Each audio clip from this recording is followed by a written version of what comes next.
My parents always encouraged me to follow my dreams, but the twist? They had been secretly sabotaging every opportunity I got to keep me close to home. It started with a knock at my apartment door late one October night. I had just settled in with a bowl of ramen and a blanket, prepared to unwind after a long day at work.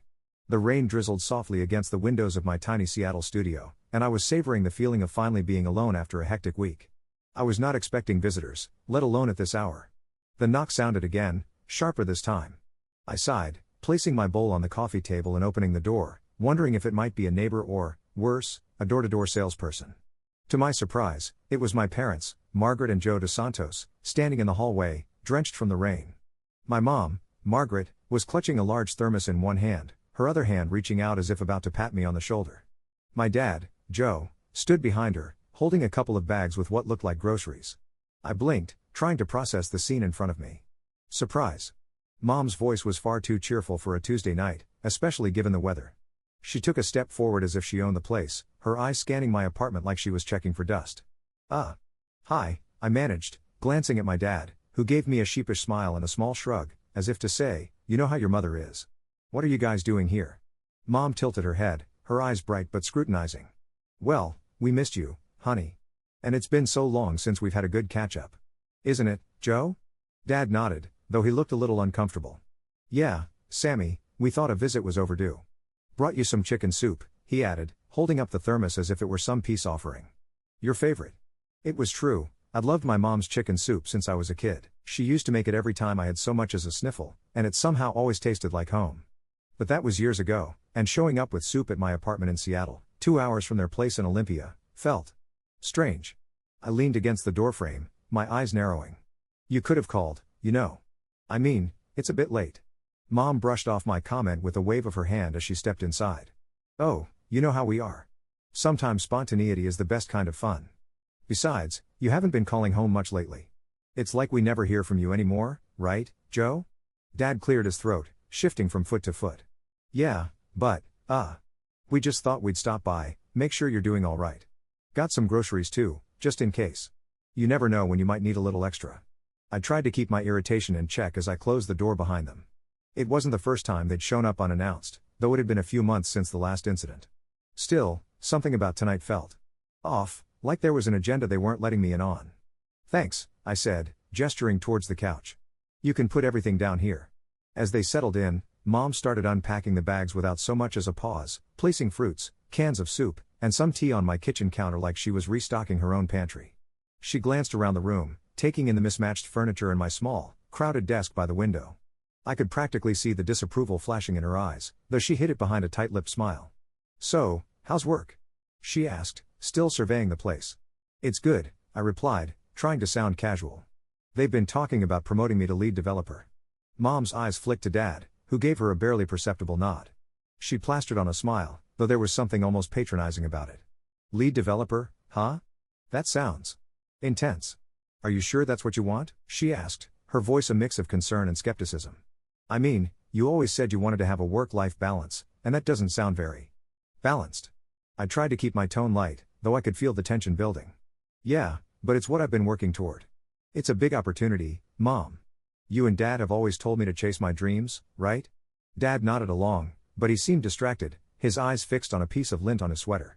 Mom, however, didn't let it drop. Of course, honey. We want you to be happy, she said, drawing out the words as if she were tasting them. It's just. Well, you know, there's something to be said about having stability. Especially close to home. Right, well, I like Seattle. It's been really good for me, I said firmly, trying to steer the conversation away from what I knew was coming. But she wasn't having it. Actually, I was just talking to one of the ladies at the college back home. They're looking for a tech instructor, she said, pulling a brochure from her purse as if it were a magic ticket. It'd be part-time, nice and relaxed. It'd give you time to settle down. You know, maybe meet someone special? I blinked, the absurdity of it making me almost laugh. Mom, I'm not looking for a teaching job. I'm not even remotely interested in that. I like what I do here. Her face tightened slightly, and she placed the brochure on the table. Well, we just thought you might want to think about it. You know how much we've done to help you get where you are, don't you? The guilt card. It never failed to make an appearance in these conversations. I'd heard it so many times over the years that it had lost most of its sting, but still, it was enough to make me grit my teeth. I appreciate everything you've done, I said, Trying to keep my tone even, but I'm finally getting somewhere here, doing what I want. I'm not moving back to Olympia to teach part-time. I worked hard to get this position, and it's what I've been aiming for. Mom forced a smile, the kind that didn't reach her eyes. Of course, honey. It's just. Well, we miss you, you know? You're our only son. And I just worry sometimes that all this ambition is going to leave you tired and alone. She said it softly, in that way that could sound sweet, but really just stung. Dad cleared his throat, finally speaking up. You know, Sam, your mom's right in a way. Life's not all about career. It's about family too, and we don't want you burning out, or worse, getting caught up in something far from home where we can't help if things go south. I forced a laugh, shaking my head. I think I'm going to be fine. I've got a good team, a good company. I don't need you guys rescuing me. Mom reached over, patting my hand. Of course you don't, sweetheart. We just worry. And if you ever want to come home. The door is open. I took a deep breath, trying to let it go, but the whole thing left a sour taste. After an hour of dodging more of their suggestions and thinly veiled hints, they finally left. As soon as the door closed, I felt an immense relief, like a weight lifted off my shoulders. 2 weeks later, I was settling into my routine at work, preparing for a meeting when I got an email from my supervisor, Linda Truss. It was short, almost curt, but enough to make my heart skip a beat. Sam, I understand that you've been exploring opportunities closer to home.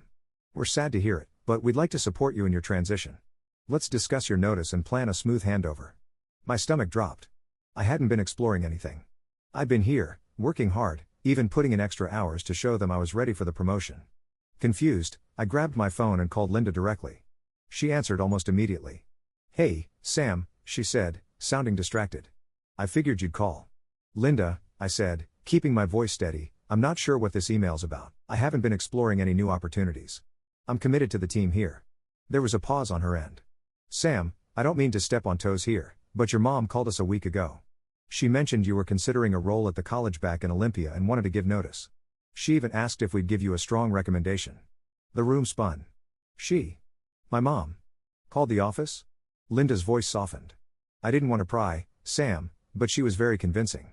Sounded like a done deal. I assumed this was what you wanted. My hand clenched around the phone. Linda, I didn't know anything about this. I have no intention of leaving. There was silence on the other end, and I could practically hear Linda recalibrating. Well, if that's the case, I'll ignore the notice. But, Sam, maybe you should have a talk with your family. I'd hate for this to cause any more confusion. I hung up, fury bubbling in my chest. I stared at my phone, a slow rage spreading through me like fire. My parents had crossed a line I didn't even know existed. Pretending to be supportive while sabotaging every move I made, it was sickening. They had pushed me to follow my dreams for years, only to pull the rug out from under me every single time I got close. This time, though, I wasn't about to let it slide. I took a few days to calm down and think. I didn't want to blow up on them in a way that would let them twist it into me being ungrateful. No, I was going to play this one smart, hit them where it hurt. The following Sunday, I drove down to Olympia. I hadn't told them I was coming. I knew showing up unannounced would unsettle them. When I pulled into the driveway of the modest 2-story house I'd grown up in, I could already feel the familiar sense of suffocation that I'd escaped by moving to Seattle. My mom answered the door, surprised but clearly pleased. Sammy, she exclaimed, opening her arms for a hug. I didn't move, just gave her a tight nod and stepped inside. Her face fell slightly as she closed the door. Is something wrong? Oh, we'll get to that, I said, forcing a casual tone. Is Dad home? Mom's eyes flickered with something that looked like panic. He's in the den. Are you sure everything's okay, sweetheart? I ignored her question and headed to the den, where Dad was flipping through a home improvement magazine, probably planning out another project he'd never actually start. He looked up, surprise flashing across his face, and forced a smile. Sammy. This is a nice surprise. Is it? I said, crossing my arms and leaning against the doorway. Or did you think I was too busy packing my bags to come back here? Dad exchanged a nervous glance with Mom, who had followed me into the room. They were both on edge now, which was exactly where I wanted them. Sam, Dad said, his voice low and measured, I'm not sure what you mean. I let out a short, bitter laugh. You're not sure what I mean? How about the fact that Mom called my boss and told her I was planning to quit? How about the fact that you've been doing everything in your power to make sure I never get out from under your thumb? Mom gasped, her hand flying to her mouth. Sammy, that's not true. We wanted what's best for you. We thought maybe you weren't thinking clearly, and we wanted to help. Help? I spat the word out like it was poison. You think sabotaging my career is helping? You've been controlling me my whole life, and I'm done. I've had enough of your help. Dad shifted uncomfortably in his seat. Sam, don't be so dramatic. We just thought. You thought wrong, I interrupted. You keep saying you want me to be happy, to follow my dreams, but that's a lie, isn't it? The only thing you've ever wanted is to keep me under your thumb, to make sure I don't ever get too far from home. Mom's eyes filled with tears, but I wasn't moved. I'd seen this act before, the crocodile tears she'd used so many times to guilt me into doing what she wanted. Sammy, you're our only child. We don't want to lose you, she choked out, her voice trembling. You lost me a long time ago, I said coldly. I'm just here to set a few things straight. They both looked at me in shock, but I didn't back down. I've already told my boss what you did. She's letting me stay on, and they're still considering me for the promotion. But I'm not here to talk about my job. I'm here to talk about boundaries. Mom's mouth opened, but I held up a hand to stop her. Here's how it's going to go, from now on, you're out of my career. Out. You don't get to meddle. You don't get to call my boss. You don't even get to ask about my work. And if I find out that you've done anything to interfere, I'll cut you out completely. Dad started to say something, but I could see he was struggling to find the words. He was always the quieter one, usually letting Mom take the lead in these situations. But this time, I wasn't giving them the option to make excuses. You think you're doing all this out of love, I continued, looking them both squarely in the eyes, but it's control. It's manipulation. And I'm not your puppet anymore. I could see the panic spreading across their faces, but I didn't care. They needed to hear this. From now on, if you want to see me, if you want to be a part of my life, you're going to have to earn it. And that means respecting me, respecting my choices, and respecting my independence, because if you can't, then I'll have no problem cutting ties. Mom's tears were flowing freely now, and Dad looked stricken, but I didn't let it soften me. They'd had their chances, countless chances, and they'd thrown them all away. I want you to think about what's more important, I said, my voice calm but firm. Do you want to keep me close through control and manipulation? Or do you want to have an honest relationship with me as an adult who makes his own decisions? Because you can't have both. They were silent, stunned, and I took that as my cue to leave. I turned and walked toward the door, feeling lighter with each step. As I reached the entryway, I glanced back one last time. Think about it, I said quietly, because next time I walk out, I won't be coming back. And with that, I left, the door closing behind me with a satisfying finality. For a few days, I didn't hear from them. I assumed they were licking their wounds, maybe even blaming me, but I didn't care. I had said my piece, and for the first time in my life, I felt free. 2 weeks later, I got an email from my boss, Linda. She'd put me up for the lead developer position, and the board had approved it. I was officially moving up. When I told my parents, I kept it short and factual, no room for them to pry or question.